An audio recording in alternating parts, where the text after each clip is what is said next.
반갑습니다. 거문아TV 시청자 여러분, 오랜만입니다. 요즘 봄이 완연합니다. 여러분들 즐겁게 잘 지내시는지요? 너무 보고 싶습니다.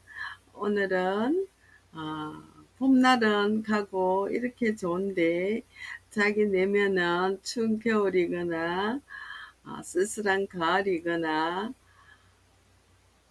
너무 답답한 여름이거나 자기에 대해서 불만이 많고 뭐가 이리 풀리지 않고 그럴 때 열난다, 뚜껑 열린다, 내 사는 게 이렇게 힘드냐 이런 말들도 합니다. 그리고 다 때려치우고 싶다 이런 말도 하지요. 여러분, 그래서 제가 오늘은 자기에 대한 생각과 자기를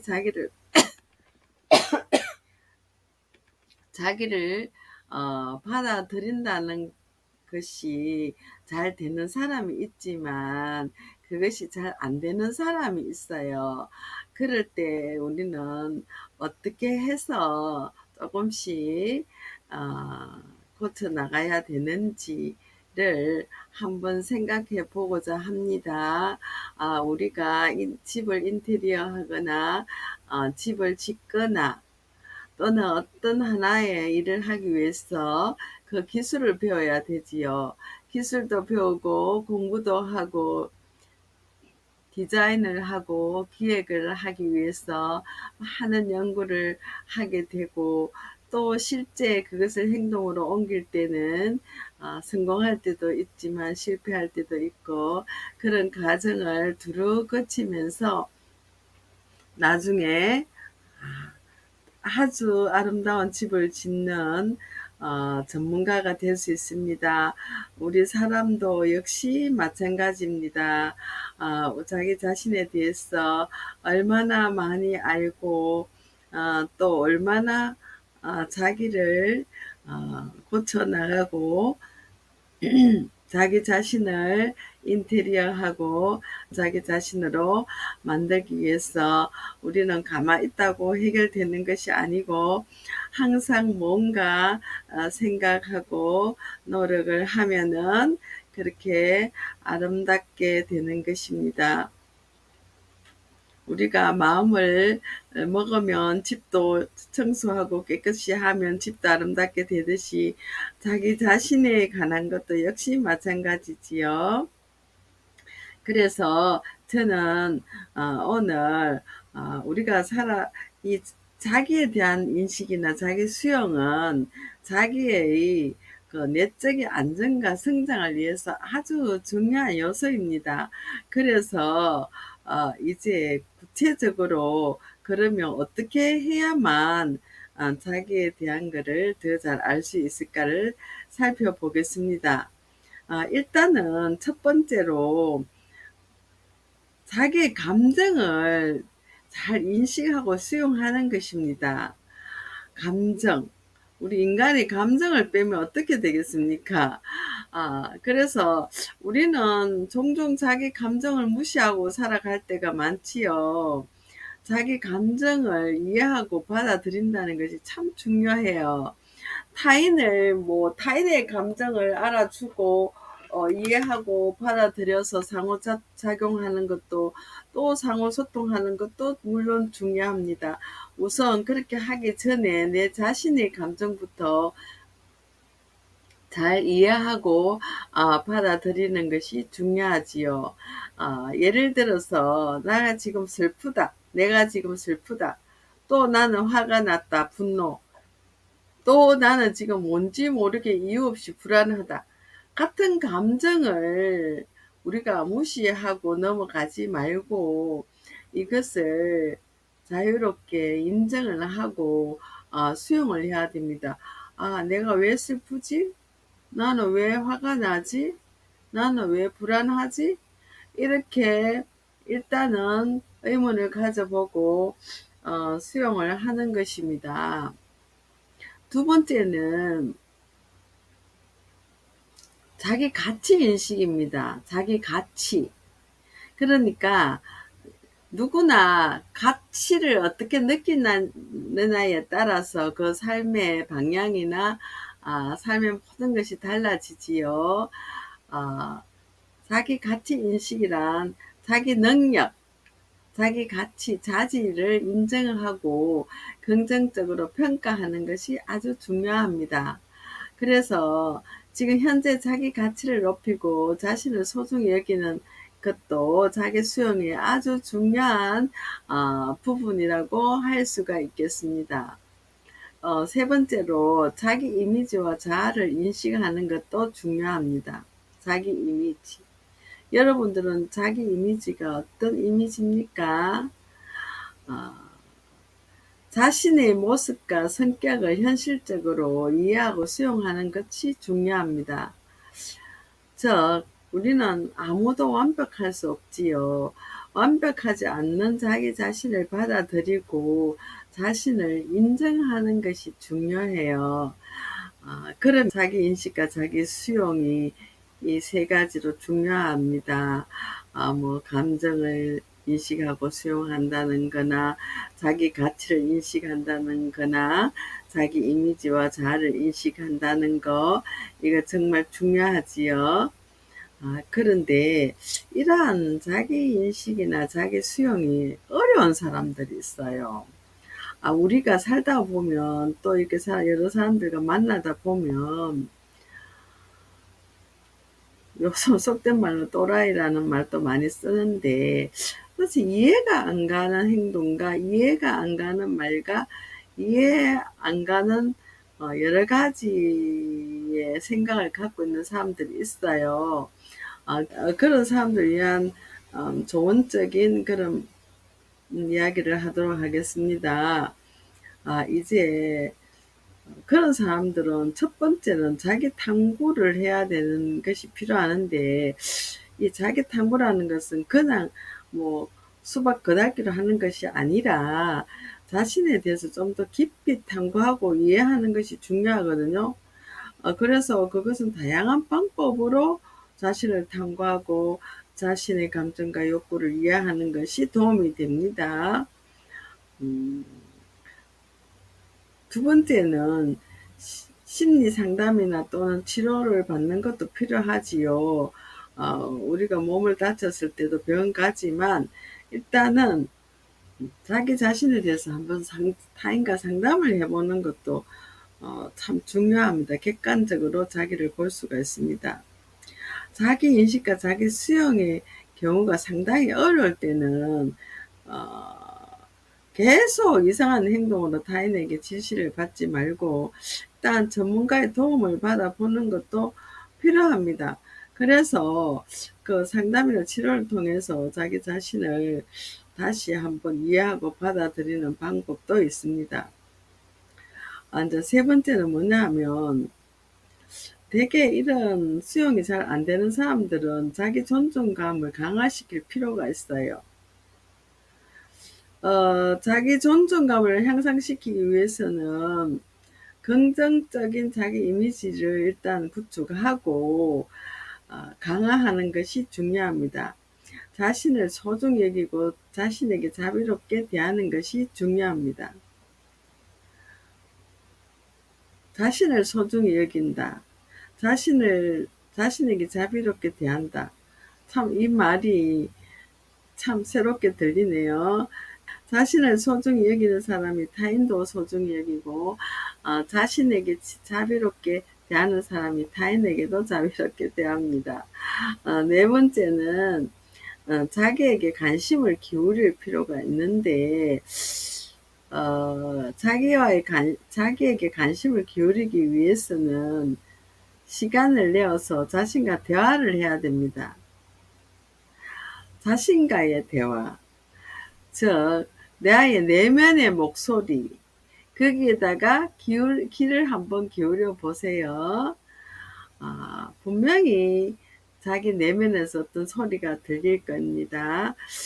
그것을 통해서 자신을 더 잘 이해하고 수용할 수가 있지요. 우리가 어떤 일을 하면 항상 두 가지 이 소리가 들립니다. 내 욕심으로 이건 나 힘들어도 끝까지 하고 싶어 이럴 때가 있고, 그런 생각을 하면은 내면에서 뭐냐, 오늘은 여기까지만 해라, 무리다, 이런 내면의 소리가 들립니다. 그게 훈련이 잘 된 사람은 그런 바른 길로 인도하는 내면의 소리를 구별을 잘하고 스탑을 할 줄 압니다. 그런데 스탑 못하다 보면 이제 여러 가지 문제가 생기겠지요. 자, 내면의 목소리 귀를 기울이는 내면과의 대화가 정말 중요하지요. 그럼 다섯 번째는 이런 여러 가지 다른 제가 위에서 말한 뭐 자기 탐구나 심리 상담이나 치료나 자기 존중감 강화라든지 자기 자신에게 관심을 기울이는 것도 중요하지만, 다섯 번째, 긍정적 환경을 조성하는 것도 정말 중요하지요. 예를 들어서 자기 이식과 자기 수용을 돕기 위해서 환경 조성을 어떻게 하느냐, 자기를 지지해주는 친구나 가족이나 건강한 사회적 관계를 유지하는 것이 도움이 될 수 있습니다. 그래서 이 환경은 참 중요합니다. 예, 그래서 우리가 위에 다섯 가지 내용을 통해서 이제 좀 더 이제 우리 자신을 더 잘 이해하고 이제 받아들이는 것이 필요한데, 이제 마무리하면서 간단하게 그럼 더 구체적으로 자기 탐구를 좀 더 깊이 하기 위해서 우리가 해야 될 일을 소개를 해 드리겠습니다. 첫 번째는 일기쓰기입니다. 꼭 뭐 일기라는 말을 붙이니까 그런데, 꼭 일기라기보다 평소 때 이렇게 메모를, 자신의 감정이나 경험이나 생각을 한번 기록을 해보는 거, 그게 참 중요하다고 보겠습니다. 이제 뭔가 생각하는 것을 한번 써본다는 거, 쓰는 거하고 생각한다는 거하고 말하는 거하고 완전 틀립니다. 그리고 우리 뇌에서도 하는 일이 각각 틀려요. 뇌에서 쓰는 뇌, 말하는 뇌, 듣는 뇌 다 따로 있습니다. 자꾸 쓰게 되면 뭔가 내면 세계를 탐구에 들어가는데 상당히 우리 도움 되죠. 우리가 땅속에도 뭐가 있는지 알고 싶으면 어떻게 해야 됩니까? 끝으로 땅이네, 풀 났네, 이래가지고는 땅에 대해서 알 수가 없지요. 어떻게 합니까? 깊이 깊이 파고 들어가야 되죠. 이렇게 도구를 다 들고 와서 막 팝니다. 그리고 바닷속에 석유가 있는지 땅에 석유가 있는지 뭐가 있는지 어떻게 압니까? 고도의 장비를 통해서 그것을 탐색하고 파봐야 알지요. 그거 똑같습니다. 우리 내면 세계도. 그 다음에 또 파고 들어가는 방법이 있어요. 마음을 파고 들어가는 방법이지요. 두 번째는 명상과 마음의 평정입니다. 명상을 하면, 어, 저는 이 명상할 때 주로 성경을 읽고 그 성경에 있는 말을 통해서 나 자신을 한번 생각해 보는 그런 명상을 주로 많이 합니다. 그럴 때 하는 것을 깨닫게 되거든요. 어, 각자 자기의 명상이 있을 것입니다. 명상을 통해서 자기 자신의 내면에 집중을 하고 내면의 목소리를 듣는 것이 도움이 됩니다. 근데 하다 말다 이것이 아니고 꾸준한 이게 생활 습관이 되면은 생활 습관 되면 참 좋지요.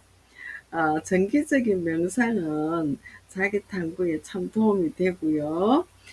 마음을 편안하게 해주고 내면의 풍요로움을 발견할 수 있는 기회를 제공해 줍니다. 그 다음에 또 방법이 있어요. 뭐냐? 세 번째, 질문하기입니다. 자기 자신에게 질문 많이 해봤습니까? 타인에게는 질문 많이 하는데 자기 자신에게도 질문을 많이 해봐야 돼요. 질문을 던지고 깊이 고민을 해보는 것도 자기 탐구의 예입니다. 예를 들어서 나에게 가장 중요한 가치는 무엇일까? 내가 이렇게 느끼는 이유가 무엇일까? 한번 생각해 보는 거예요. 생각을 해보면 분명히 답이 있어요. 또 저는 그런 경험을 참 많이 했습니다. 네 번째, 자기 분석 도구를 사용합니다. 예를 들어서 자기 분석 도구나 테스트를 활용해서 하는 거 MBTI도 있고 애니아그램도 있고 여러 가지 심리학적인 도구도 있지요. 그래서 자기 성격의 강점과 약점을 이해할 수 있는 도구도 한번 활용해 보는 것도 괜찮습니다. 아, 우리가 농사 지을 때도 포크레인을 기술을 배워서 하는 사람, 또 농, 또 각종 다양한 농기구나 또는 어, 여러 가지가 있지요. 그 갈릭이나 이런 것도 다 쓰는 법 배워서 사용을 하면 농사도 더 잘 지을 수 있듯이 이런 도구 사용도 굉장히 중요합니다. 또 다섯 번째는 여러 가지 자기 개발 서적을 통해서 다양한 주제책을 읽어보고 자기에게 맞는 아이디어를 찾아보는 것입니다. 우리는 책을 읽는 목적이 어, 단순히 위로받고 이해하고 를 떠나서 뭐냐, 내한테 적합한 아이디어가 뭐냐, 이걸 찾아내는 것입니다. 우리가 유튜브 강의를 들을 때도 아이디어를 찾기 위해서 듣고 그렇지요. 그냥 막연히 내가 듣고 즐기기 위해서 한다, 그게 아닙니다. 여섯 번째는 예술 활동입니다. 미술이나 음악이나 춤 등의 예술 활동을 통해서 자신의 감정과 내면 세계도 탐구를 할 수가 있지요. 예술은 감정을 표현하고 내면의 목소리를 들어주는 데 효과적인 수단이 될 수 있습니다. 그리고 내면의 감정은 우리 신체를 통해서 밖으로, 춤 같은 것도 밖으로 표현하죠. 그래서 다양한 춤이 개발되고 있지 않습니까? 또 미술도 역시 마찬가지고 음악도 마찬가지입니다. 다양한 장르의 음악, 다양한 합법, 또 춤도 다양한 방법의 춤이 개발되고 있습니다. 자, 그러면 이렇게 제가 자기 수용이 잘 안 되는 사람들을 위한 구체적인 이런 방법까지 말씀드렸는데요. 마지막에 이야기한 사례를 요약하면 어, 자기 탐구를 위한 구체적인 사례로 일기쓰기, 명상 및 마음의 평정 갖기, 질문하기, 자기 자신에게 질문하기, 자기 분석 도구 사용하기, 자기 개발 서적 읽기라든지 예술 활동, 이런 것을 말씀드렸습니다. 여러분, 이렇게 우리가 이 세상에 중요한 것도 많지만 자기 자신에 대한 정확한 이해를 통해서 사람들과 상호작용하고 살아가면 더 행복하겠지요. 자신을 잘 모르고 막 이렇게 살아가다 보면 타인에게 피해를 줍니다. 네, 그래서 제가 오늘 이런 주제로 한번 말씀드렸습니다. 여러분들 사랑합니다. 감사합니다. 시청해 주셔서 감사하고요. 늘 함께 합니다. 감사합니다.